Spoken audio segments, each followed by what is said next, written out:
big deal for a little bit. As you guys know, how's the spotlight for you? It's good. How about you? Is it hot? Yeah, any one fucking 1/100th of what I go through when I'm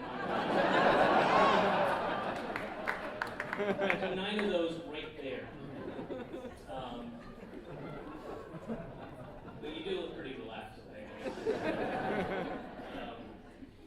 So yeah, there was a bit to do, and The Economist covered it, and also the Shanghaiist, which is the blog from Shanghai, China, and but also Parenting Magazine. But anyway, so as I'm sure most of you know, I am a prominent feature in the Alvin and Chipmunks movies.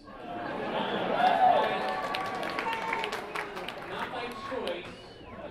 The first one, that was all me. When I signed that contract, I could never imagine that hundreds of millions of people would enjoy that crap. I would be contractually obligated to do a second and a third one. So I did, all right, I take pride in my professionalism when I'm on set. I didn't enjoy it, but I think I did a fairly good job, and I tried to be professional. The third one, I also had a show that I was doing in London, Todd Margaret. But really, I was doing everything on it, and so I'm going to kind of jump to the end and then come back and fill in the blanks. But as part of a requirement for the third movie, I had to go on a cruise ship. I didn't have to go on a cruise ship. Let me correct that. They forced me to go on a cruise ship. Now, and I'm talking about a cruise ship, I'm going to guess, and this is not a slam until later, that I'm going to say, let's say 7% of the occupants of the cruise ship were from Iowa. What I'm noticing. I'm not saying it was you. I'm not saying it was anyone in this theater. I'm saying it was probably people you are related to. Anyway,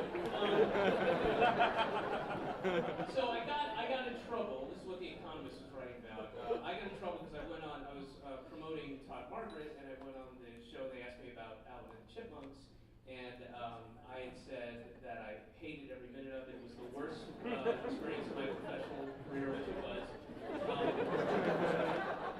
And then I got in trouble because people didn't really understand. They didn't not understand. They were stupid. I had a problem with literally one person. It was only one person. Everybody else was fine. Everybody was cool. People had my back for real, except one producer who made things very difficult for me. And I said, she's the personification of what people think about when they think negatively about Jews. Which is true. Think about, be smart and think about what I'm saying. They know that they're anti-Semites, they have negative connotations of Jews, they imagine a certain thing, what they're imagining is her. That is not anti-Semitic, I'm just pointing out so I got a little heat for that. Now, the reason I was upset, and I don't want to string this out, but the reason I was upset was because I had asked them for 9 months repeatedly, am I going to be in sequel? I need to know because I am supposed to be starting production in London on the show. IFC, who airs the show, understands the contractual obligation. If I have to do it, I have to do it, and we will slide production. 9 months of constantly, my agents, managers, is he going to have to do it? Is he, they knew the situation. Is he going to have to do it? What? I don't know. And always an answer of, we don't know, haven't got the script's being written, we don't know yet, don't think so, doesn't look like it, we don't know, can't know, don't know, on and on and on and on. I I'm in London. I've started breaking the stories. I'm there. We are starting to. So this is December 14th. I get a call. I'm with Amber, and I get a call that night. Hey, so it was my manager. It was first of all, it was like, please hold for. It was my manager, my agent, my lawyer, and I was like, oh no.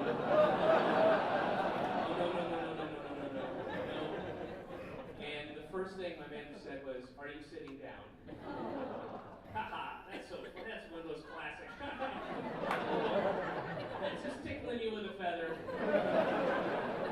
Or I take this other feather, which is made of steel, heat it up, and shove it up your ass. So there's two feathers involved. The first one's kind of fun, and the second one not so fun.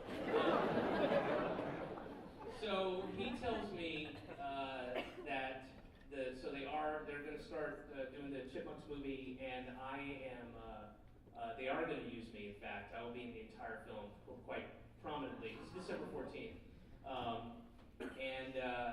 They need me. Oh, also, 3 days later, my fiance and I are going to Southern Africa.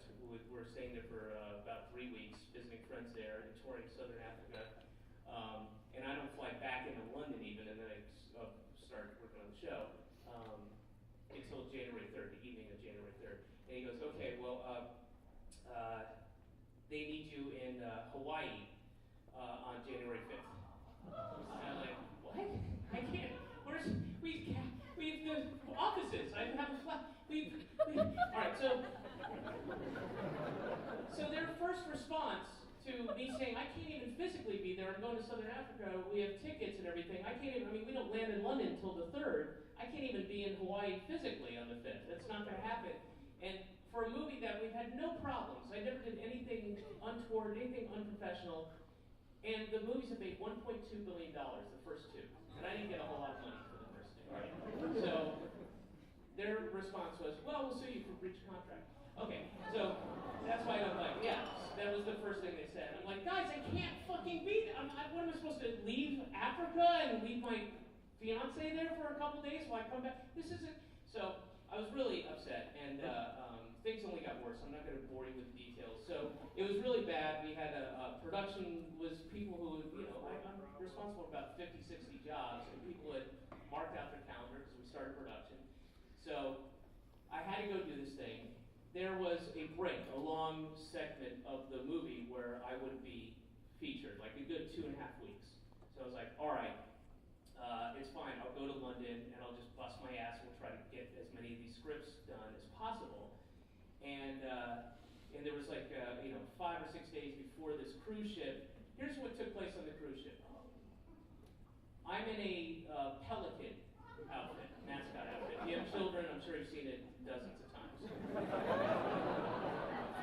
I'm in a pelican mascot styrofoam outfit that does not show an inch of flesh. You cannot see me. I'm covered head to toe. And guess what else? No dialogue. You do not see me or hear me. And then this petty, vicious cunt of a woman will say, I need to go to London. You know what is happening here. Who's this guy? He's like, he talks like this. He really does. And she's kind of pear-shaped. And you just like, every time you see her, you just imagine she's sort of too relaxed and just eating money. I don't even like the taste of it. No, you can't have any. Stop.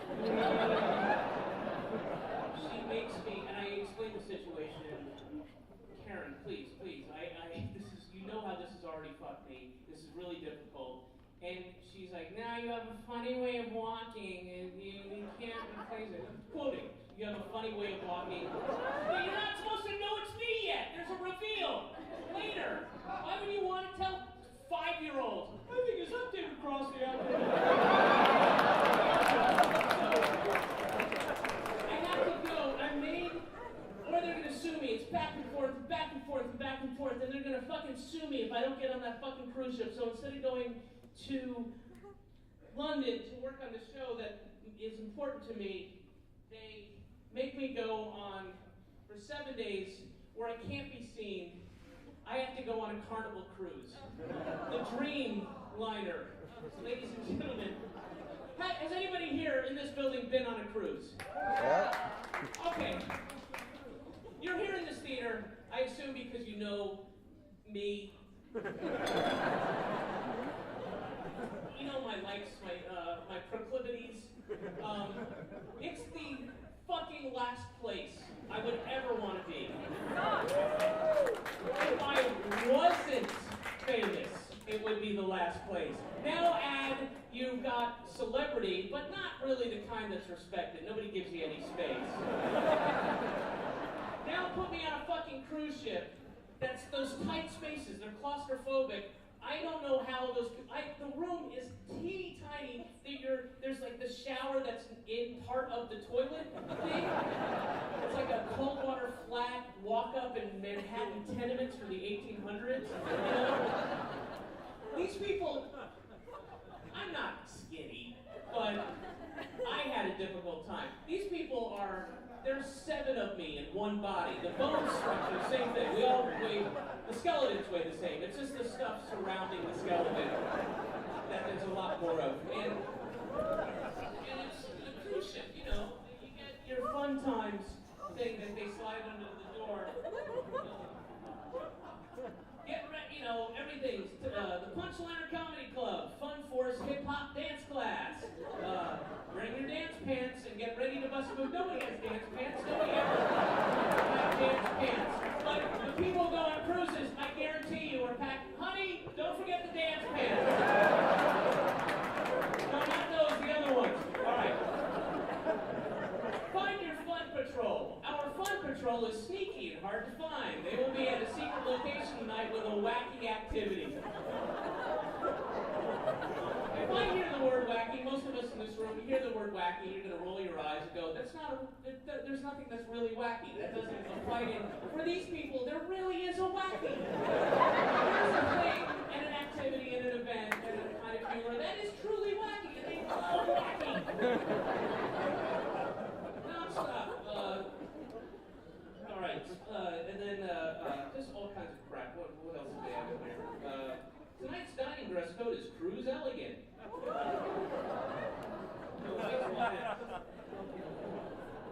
Gold day. There's no such thing as having too much gold, so pick up an inch of gold-plated chain. Shop like a pro. Be sure to take your shopping map. That's okay. Go to the Dream Atrium. All right. Every day get a new fun time. All right. Forget about it. Right, from the door. Yeah.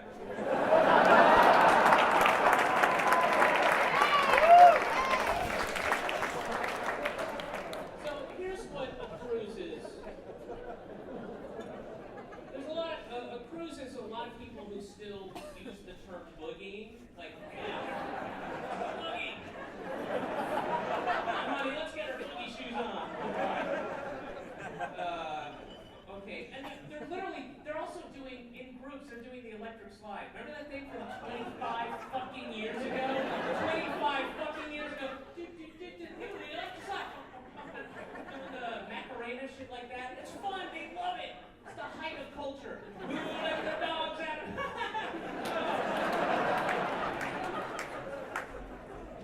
So, a cruise is for people who find the packets of hot sauce at Taco Bell too spicy.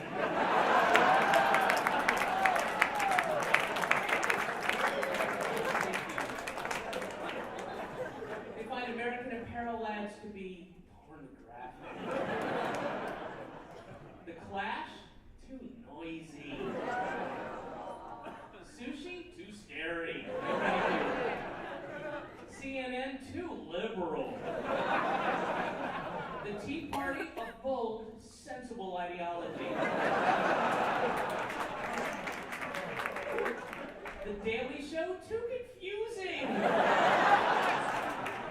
Rap, too angry. Tim and Eric, too weird.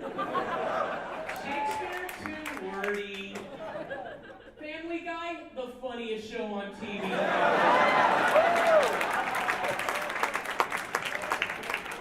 and gentlemen, I had to go on this fucking nightmare for 7 days, hiding in my room while people went, hey, it's the guy from the thing. Hey, come on here. Hey, go. Hey, what's the movies you go? We saw you before. Honey, get over here. Where's the kids? Yeah, get over here. What was the thing you were in? No?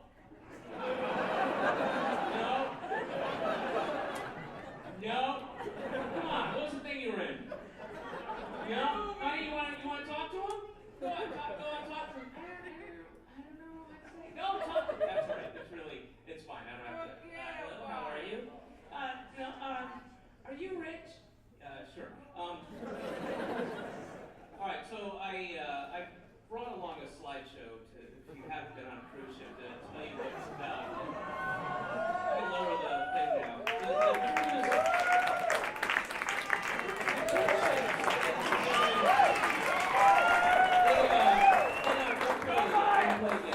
me play it just yet. Let me also explain that these places go to interesting foreign places: Honduras, Belize,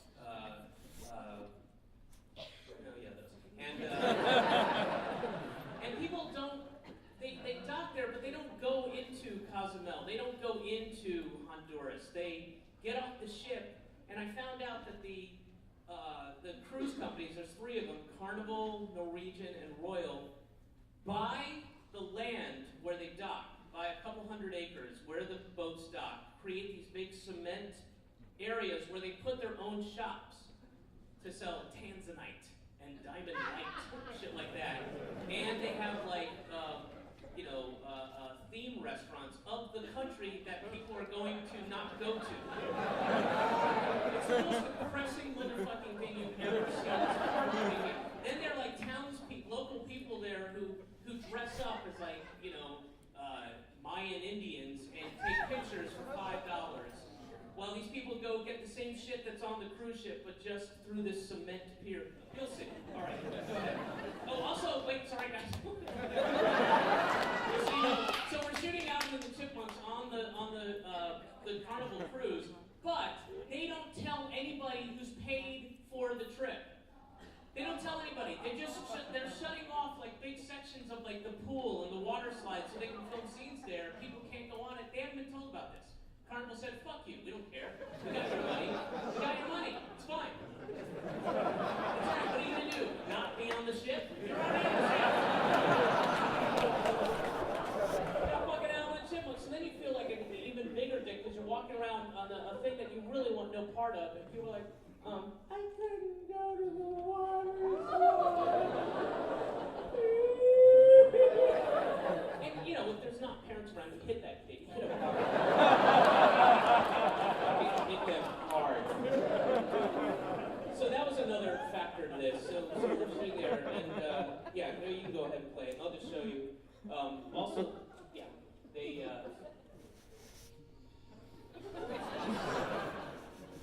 This Carnival Dream, the world's biggest ocean liner. Golly. This is when you come in. First thing you see, oh my God! Have you seen such lights and miracles? Oh, it's like a regular city hotel. Glass elevators like Charlie and the Chocolate Factory. And there's art. There's tons of art. Beautiful, beautiful art. So beautiful. There's the fun hub.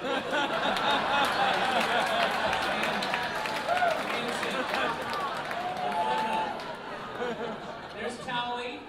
There's the mascot. Look at the joy and the fun people are having. Yeah. That guy would rub his nipples. They're boogieing away. And just, you want to take photos to remind you you get dressed and take photos against a fake backdrop of the boat that you're on. Top-notch quality entertainment. If you like to laugh, please go see Jeff the Fun Dude. Look at his eyes. He's a fun dude, guys. So this is the library on the boat. This is the library where you can check out all kinds of books, and they have because people love to read. Yeah, there you go. All those books. So just take your pick.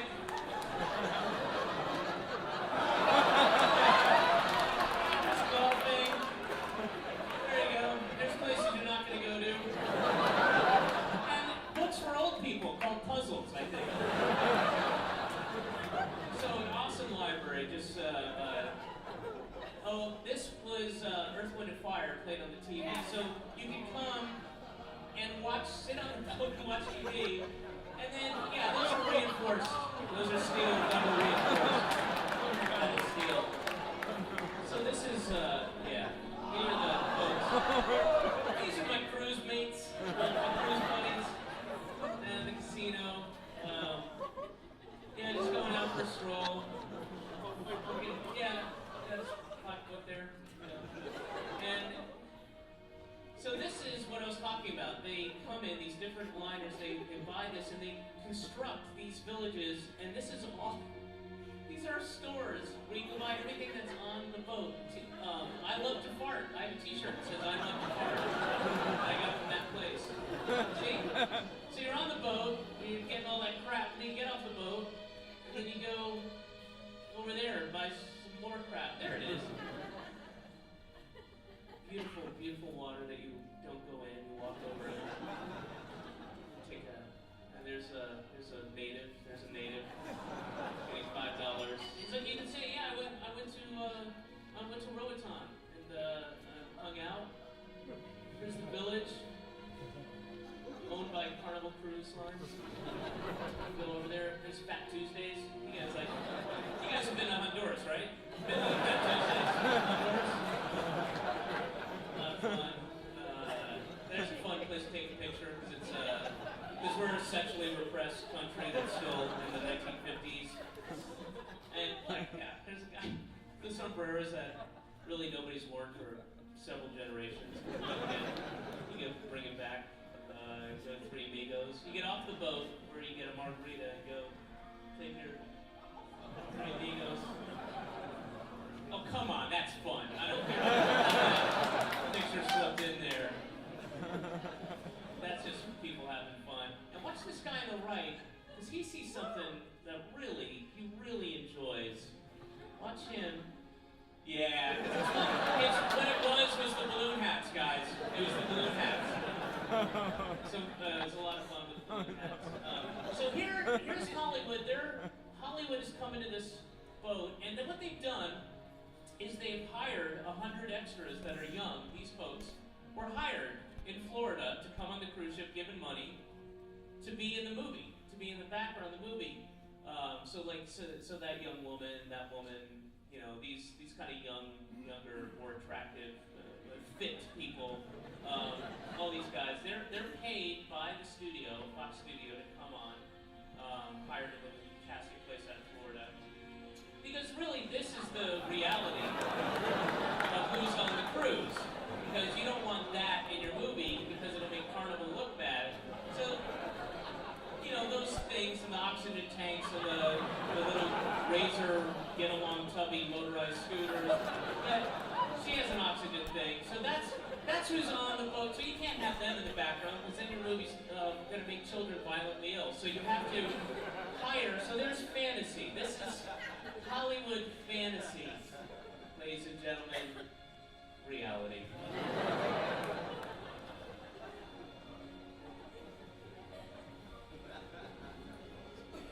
Fantasy.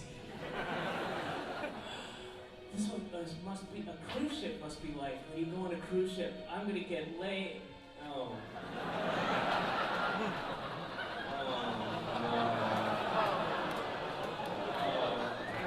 Oh, I love it. What fun. These guys look like fun guys. Oh, we should definitely go on a Carnival cruise. Oh, maybe not.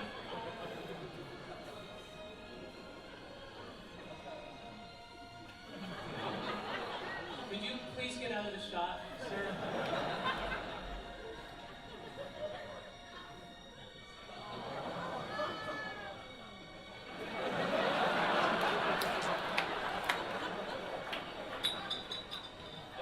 that's what she was buying.